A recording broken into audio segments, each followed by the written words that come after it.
रुखको त्यो के अरे सखुवाको पेरमा आम फल्छ, त्यो सबै भगवानको देन हो। त्यो प्रभुले राम बास जब जखने ले लिए ओहिना धुनी लगेल, धुनी अखनो तक बोलते छे, अखनो तक बढ़ते छे। ओकरो लागि तो यता एक सम्मान शायद हम नहीं पाबने छली जीवन में। 51 वर्ष के उमेर भेले, हम अखने तक नहीं पाबने छली। ततना हम एटा लहान गोल बाजार में अजय सर ई सर के को शान्ति लागि मित्रता सबैजना लागि।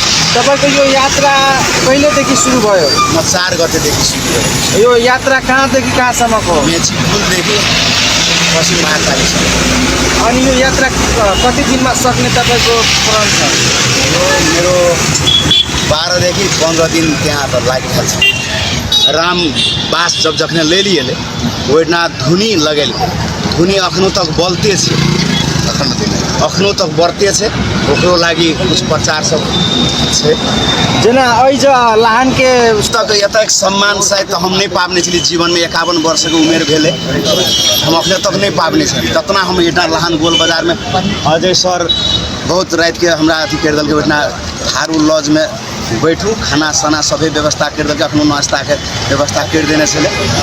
फेरी भीड़ वाला के जितना भी छे देश विदेश में रहल सबको लाइक कमेंट कर देबै। और अहाँ के कोन अब अखने तो हम कतै कहबै, ये अखने अब भरकर जाइते छिए, अखने बेसी बातों नहीं बोलना चाहिए। पहले हम पूरा करबै तकर बाद पाछे ई बात कहल जेतै। धेरै राम्रो क्वेसन गर्नुभएको।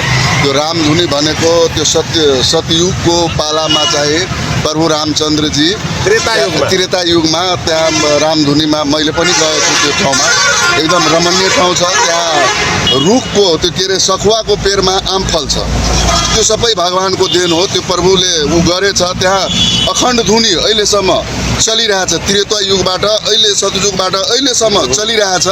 त्यसैले यो भिड गरिरहेछ पलटजी। त म यसलाई धेरै हृदयबाट धन्यवाद दिन चाहन्छु कि कम्तीमा मेचीदेखि महाकालीसम्म यात्रा गरेछ, सबै अवलोकन गरिरहेछ।